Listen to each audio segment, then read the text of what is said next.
Fala pessoal, tudo bem com vocês? Estamos com mais um conteúdo, mais uma notícia para vocês. Então já deixa o seu like, se inscreva no canal e ative o sininho de notificações para estar recebendo todos os nossos vídeos aí. E estamos aqui com o canal do Chiquinho e todos os créditos ao canal dele. O link está na descrição e no comentário fixado. E sem enrolações, vamos ao vídeo. Obrigado, ministro Alexandre de Moraes. Do STF.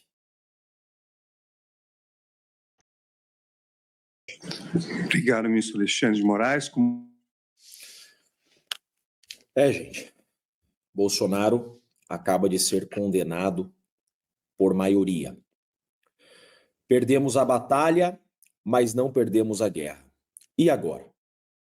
Bolsonaro foi condenado a pena de 27 anos de reclusão a ser iniciada em regime fechado.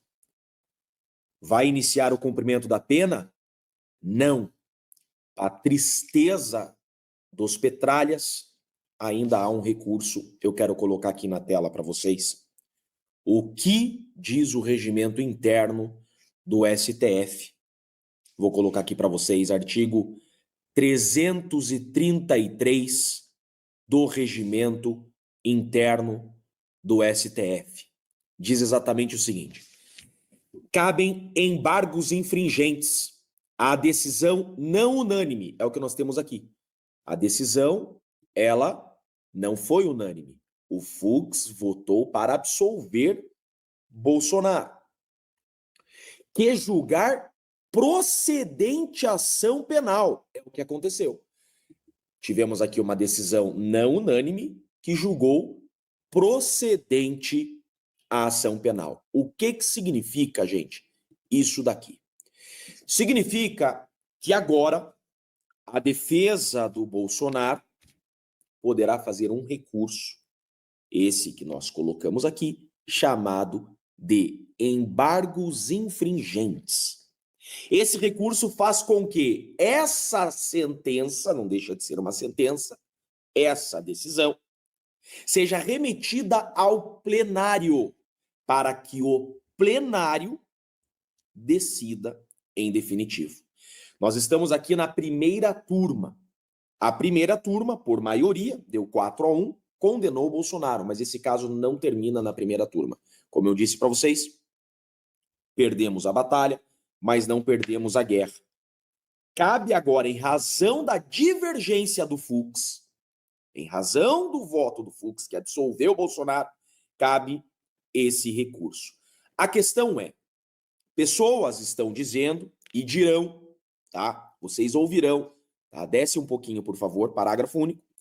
Vocês ouvirão que não caberá embargos infringentes. Não caberão embargos infringentes, porque só teve uma divergência. Ah, pode descer um pouquinho ali, ó, parágrafo único. Só que, olha lá, para aí. O cabimento, olha lá, calma lá. Foi apagado ali, ó. O cabimento dos embargos em decisão do plenário depende... Opa. Aí vamos de novo. Esse foi apagado e virou esse parágrafo único aqui. O cabimento dos embargos em decisão do plenário depende da existência de, no mínimo, 4 votos divergentes. Nós não estamos no plenário. Nós estamos em uma turma. Então, segundo o regimento interno, havendo uma divergência. É exatamente isso que diz. Olha lá o 33 caput. Sobe um pouquinho para mim. No 33 caput. Olha lá o que o 33 caput diz. Cabem embargos infringentes à decisão não unânime. Ele não está dizendo a decisão que tem 2 divergências. Nada disso. A decisão não unânime. Então, este caso não termina na primeira turma. Este caso tem que ser remetido ao plenário, porque é isso que diz a norma, tá? Só que esse recurso ele será dirigido ao Alexandre de Moraes.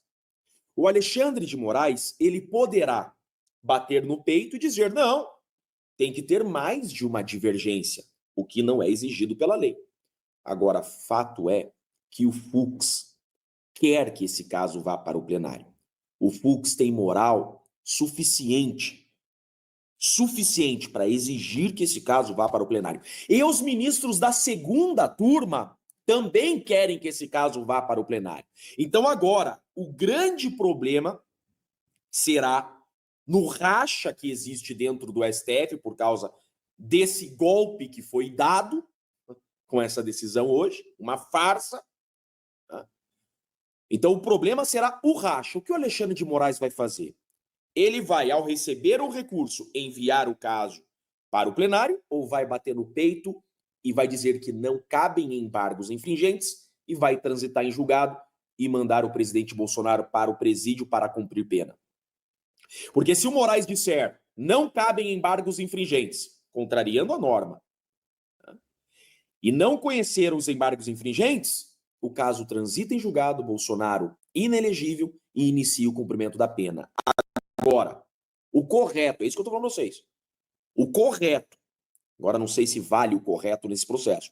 O correto, segundo eu mostrei para vocês, o jogo dentro das 4 linhas, aquilo que exige-se em um Estado democrático de direito, é que esse caso vá para o plenário. E se for para o plenário, não termina esse ano.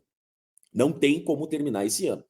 Nós já estamos na metade, praticamente, de setembro.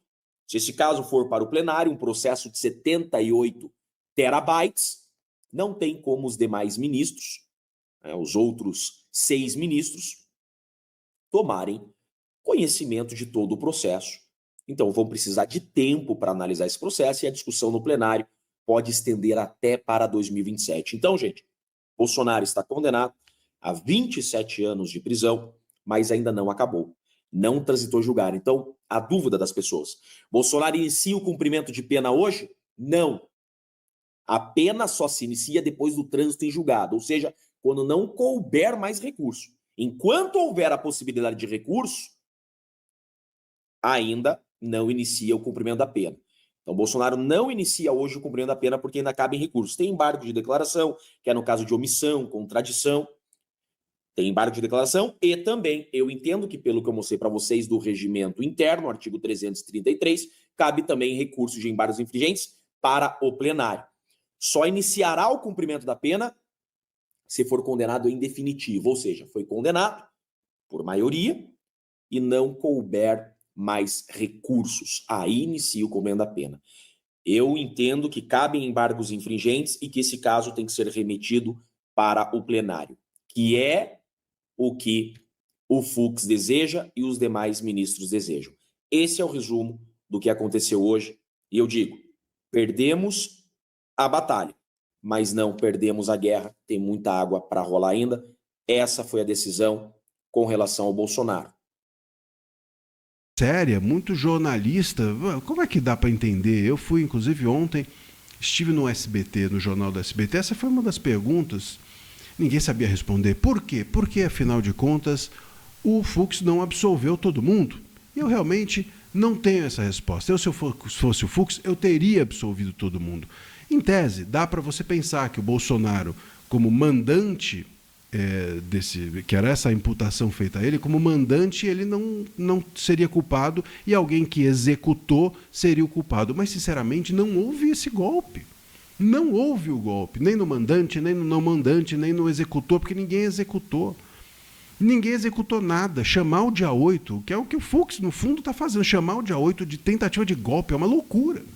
Tão grande quanto imputar o Bolsonaro ser mandante disso. Até porque não dá para não ser... Se não tem o mandante, aquelas pessoas quiseram... Quem era o mandante? Então ninguém... A multidão queria dar um golpe, uma multidão amorfa, uma multidão que não tinha um líder. Não faz sentido essa tese. E por que o Fux, então, insiste nisso? Bom, eu tenho algumas possibilidades aqui, todas péssimas, todas lamentáveis, todas condenáveis.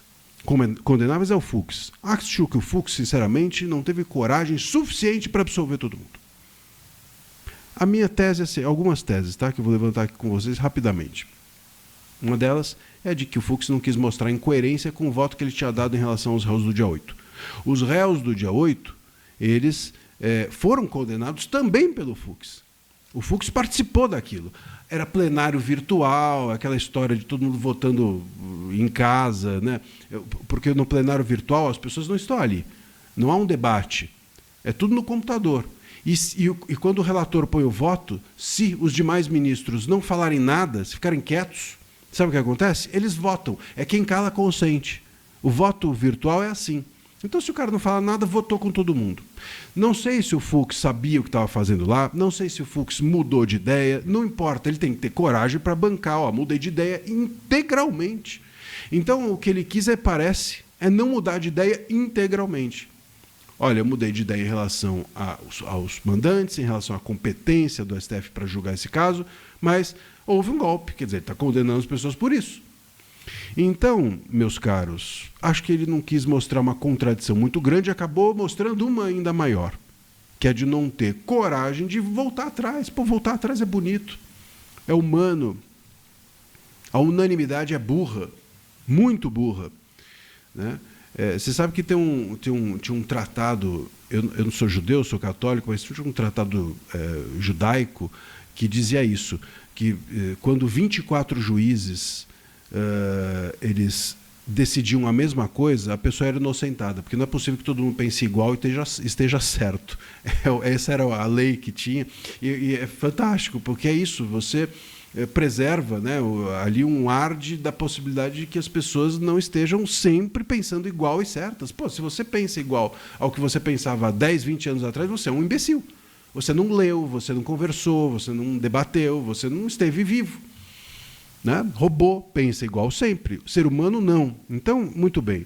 O Fux acho que não teve coragem de assumir integralmente isso. Essa é uma possibilidade. A segunda possibilidade é de que ele quis votar um pouco para a galera, para não apanhar tanto ali dos seus colegas, para não apanhar tanto assim da imprensa. Ele quis oferecer um biscoito. Olha, gente, eu também não fui totalmente... porque estão acusando ele de ter recuado por conta da Disney, das sanções, da Magnitsky, não sei o quê, o que eu não acho correto. Um voto técnico daquele, não dá para você ser coagido a votar certo. Eu fui coagido a votar certo. Pô, então não foi. Não foi coagido. Talvez seja uma boa coação essa. Fui coagido a votar com a Constituição. Fui coagido a ser técnico. Fui coagido a dar um voto de um juiz. Então não tem por que oferecer algo, um biscoito à imprensa, se a imprensa está errada. Não tem por que oferecer um biscoito aos demais que não estão corretos. Então, enfim, acho que ele errou se foi essa a sua escolha. A terceira possibilidade... Né? Na verdade, a gente falou de três, né? Possibilidade dele ter não quis se contradizer, ou então ele quis oferecer um biscoito, e a terceira possibilidade, que é a de que, veja, na jurisprudência do STF, hoje, tá? Se você não condena uma pessoa, você não pode tratar da dosimetria. O que é a dosimetria? Todo mundo, depois que a turma inteira julgar, eles vão decidir qual é a pena. Porque um acha que a pena tem que ser 2, a outra acha que a pena tem que ser 1, o outro acha que a pena tem que ser 5, mesmo que eles todos concordem com as condenações. E aí eles têm que sentar, reunir-se e decidir, vamos lá, qual é a nossa visão comum sobre as penas. Se o Fux vota para absolver todo mundo, ele não pode participar dessa reunião. Não pode. É jurisprudência do STF. Quem inocenta não participa da dosimetria dos condenados. Vocês entendem? Então, esse me parece ser uma possibilidade. Opa, ao condenar alguém, eu participo da dosimetria, talvez de todos. Talvez consiga participar de todos, e aí eu consigo também machucar aquilo que eu acho errado, que é o fato de que as penas vão ser muito graves, muito grandes a todos. O Fux participaria dessa discussão sobre as penas, mesmo das pessoas que ele condenou. Porque, veja, o Fux ele deu um voto de absolvição ao Bolsonaro, por exemplo. Vamos pegar o Bolsonaro. Ele deu um voto de absolvição ao Bolsonaro, mas ele vai ser minoria. Todos vão condenar. Então vai ser um 4-1. A gente sabe. Hoje a Carmen Lúcia e o Zanin vão votar, mas a gente sabe o que eles pensam. Então vai ser um 4-1. O Fux, como minoria, não apita nada. Vão condenar. Está condenado. 4-1 é condenação, que vale a maioria da turma. Se o Fux condena alguns, ele pode participar, então, repito, da dosimetria dos que ele não condenou e interferir no julgamento, nas penas graves que os demais ministros vão querer dar ao Bolsonaro e aos demais réus. Vocês entendem? Essa seria uma jogada, talvez, estratégica que me faria mais sentido. No entanto, é uma atitude política que eu acho que não cabe. O voto do Fux ele é bom e se sustenta justamente por não ser político, por ele não entrar no que os outros estavam fazendo. Ser técnico, se firmar nesse eixo. Se ele fez isso, me parece que fez mal. Não consigo ver outra possibilidade. Essas são as únicas. Todas erradas. Todas ou políticas ou pouco corajosas.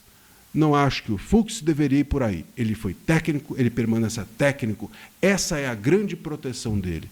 Se um juiz tem medo da imprensa, ou se um juiz faz política para entrar numa discussão que não é a dele, acho que o Fux escorrega naquilo que era o seu maior valor, ter sido técnico.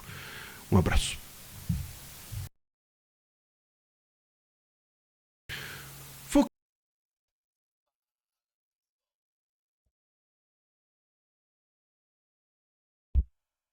Fala pessoal, tudo bem com vocês? Estamos aqui no Conexão Política, então já deixe seu like, se inscreva no canal e ative o sininho de notificações para estar recebendo todos os nossos vídeos aí. E sem enrolações, vamos aqui para Conexão Política, o site que traz a verdade ao povo. Julgamento no STF em voto de mais de 10 horas. Fux diverte de Moraes, rejeita a tese de golpe e enfraquece a unanimidade. Posição do magistrado reconhece incompetência do STF e a ausência de organização criminosa, abrindo margem para recurso futuro e afetando coesão da primeira turma.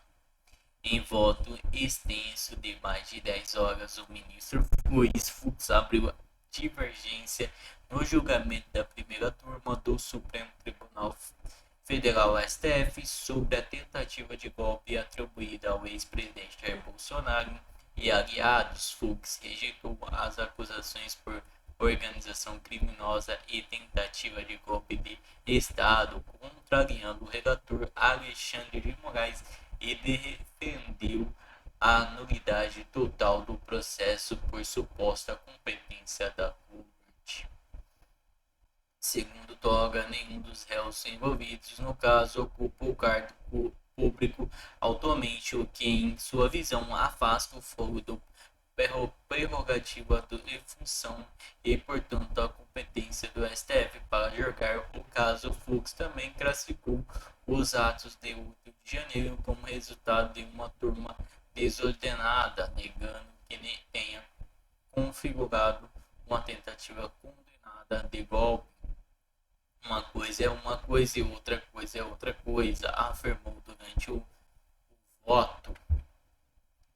Fux aí deu um tapa na cara de Moraes no meio de todo mundo. E vamos esperar aí a resposta de Donald Trump, que chega pela manhã. E até a próxima, pessoal. Comente aí esse vídeo para chegar para mais pessoas. Deixe sua opinião, que é muito importante, né? A gente dialogar aí nos comentários. Até a próxima.